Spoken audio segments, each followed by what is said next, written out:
মিলিতং নৌমি কৃষ্ণ স্বরূপম। এহেন রাধা গোবিন্দের মিলিত তনু চৈতন্য চন্দ্রকে আমরা পুনঃ পুনঃ দণ্ডবত। নিতায় গৌর সুতনাথ প্রেমানন্দ। হরি হরি বল। একই দেহে রাধা এবং গোবিন্দ, তা রাধা গোবিন্দ যদি এক জায়গায় থাকে বাবা, একটা দেহের মধ্যেই দুটো থাকে,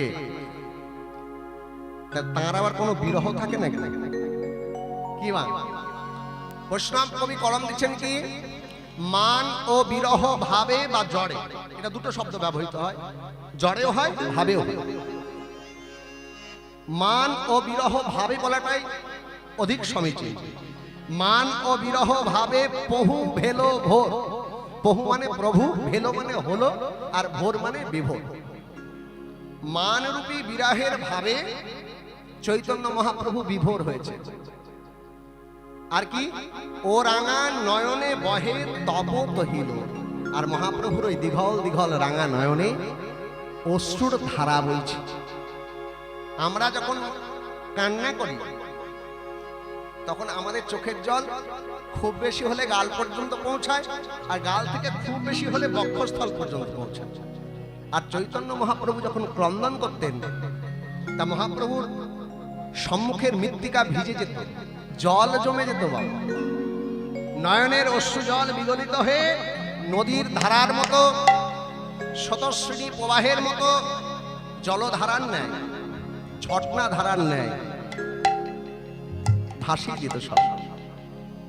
আসুন আসুন আসুন, মায়ের একটু উল্লেখধ্বনি করুন।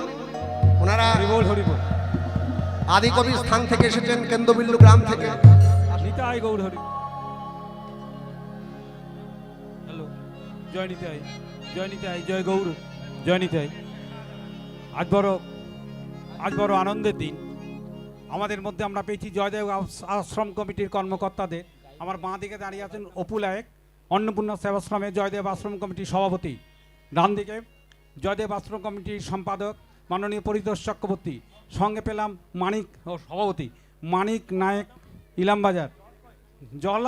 জলদা কই জহরদা আর বিশ্বজিৎ দা জয়দেব আশ্রম কমিটির। সকলকে ধন্যবাদ জানাই এই আমাদের ক্ষুদ্র অনুষ্ঠানে আসার জন্য। নিতাই গৌরে হরি হরি বল, নিতাই গৌরে হরি হরি হরি বল, হরি বল।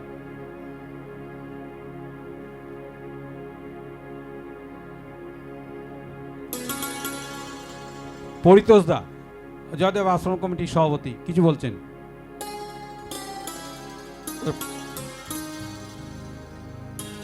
প্রথমেই আমি কবি চণ্ডীদাসের এই স্মৃতি বিজড়িত পূর্ণভূমিতে আমি নতমস্তকে প্রণাম জানাই। তারপরে আমি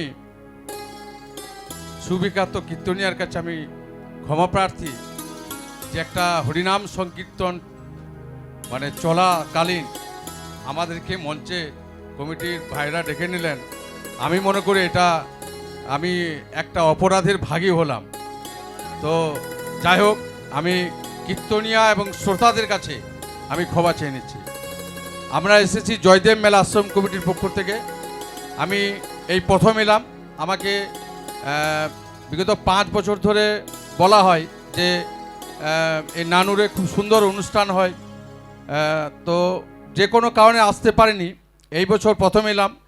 আমি এত ভালো লাগলো সমস্ত দিক, মানে ওনারা যেখানে সেবা করাচ্ছেন, এই আপনার হরিবাসর, এই হরিবাসরে এত এত কীর্তনিয়া, আর সবচেয়ে ভালো লেগেছে এত শ্রোতা, আর এখানকার এত মানুষজন ভালো।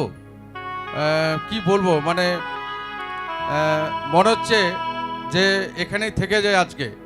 তবে এই আজকের এই পবিত্র দিনে আপনাদের সামনে কথা দিয়ে যাচ্ছি যে যারা কমিটির ভাইরা আছেন, সামনে বছর থেকে আমাদেরকে এই ডাকবেন।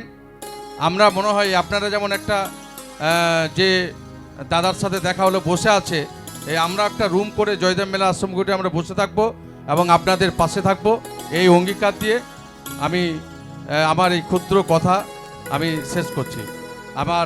আবারও আমি আপনাদের নতমস্তকে প্রণাম জানাই। ধন্যবাদ।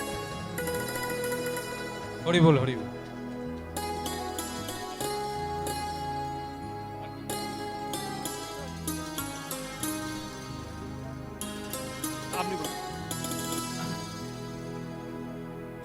দর্শকবৃন্দ, আজকে আগত যে সমস্ত শরণার্থী, প্রত্যেকেই জয়দেব মেলা আশ্রম কমিটির পক্ষ থেকে অভিনন্দন, ভালোবাসা, শ্রদ্ধা এবং প্রণাম। আমরাও জয়দেব মেলায় ভিক্ষা করে আশ্রম করি, তবু আমরা প্রতিবারই এই নানুর থেকে আমরা আমন্ত্রণ পাই। ওনারা বহু কষ্ট করে গিয়ে আমাদেরকে আমন্ত্রণ করে আসেন, কার্ড দিয়ে আসেন। হয়তো সববার আসতে পারিনি, তবু আমরা এবার এসেছি। আমরাও ভিক্ষা করে যেটুকু উপার্জন করি, যৎসামান্য টাকা আমরা এই মহোৎসবে আজকে আমরা যে কমিটি, সেই কমিটি হাতে প্রদান করে যাব। নমস্কার, ধন্যবাদ। হরি বল হরি। জয়দেব আশ্রম কমিটির সভাপতি পরিতোষবাবু বলেছেন, তবু আমি কীর্তনিয়া কাছে উৎসব কমিটির তরফ থেকে ক্ষমা প্রার্থী, তার কীর্তনে ব্যাঘাত ঘটানোর জন্যে। দর্শকবৃন্দর কাছেও আমি করজোরে উৎসব কমিটির পক্ষ থেকে ক্ষমা প্রার্থনা করছি। নিতাই গৌর হরি হরি বল।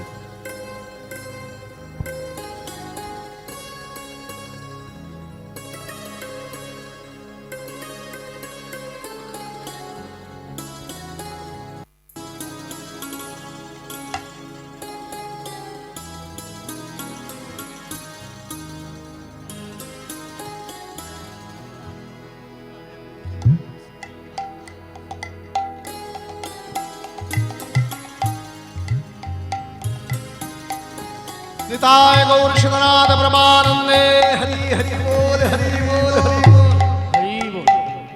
মহামিলন ক্ষেত্র, মহামিলন ভূমি বাবা, দুই আদি কবির কত সুন্দর মিলন দেখুন।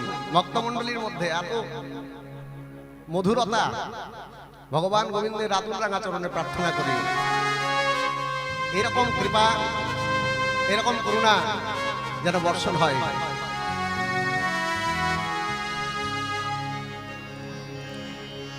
তো চলুন আমরা লীলার মধ্যে প্রবেশ করি।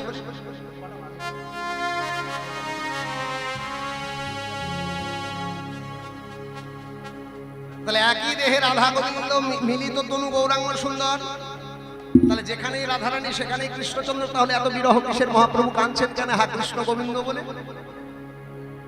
দেখুন বাবা, দুটি দেহ মিলে একটি দেহ হয়েছে, কিন্তু মন তো আর দুটো নয়, মন কিন্তু একটা। তা চৈতন্য মহাপ্রভুর সেই মনে কখনো কৃষ্ণ ভাবের উদ্দীপন ঘটে, আবার কখনো কখনো তিনি রাধারানীর ভাবে বিভাবিত হয়ে যান। তাই আজ পতিত পাবন গৌর হরি রাধারানীর ভাবে বিভাবিত হয়ে কৃষ্ণ বিরহে কাঁদছে। সেই বৃন্দাবনের ব্রজভাবের কথা মনে হয়ে আমার নয়ন জলে বুকে ভেসে যা, বুক ভেসে যা। আরে আরে মর, আরে মোর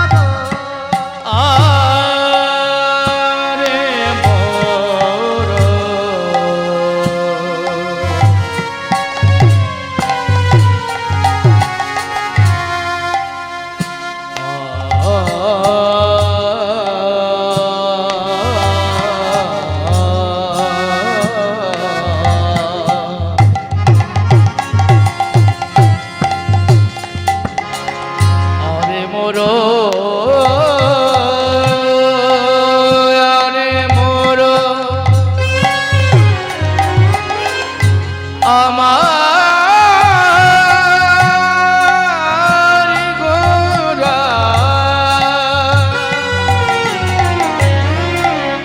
আরে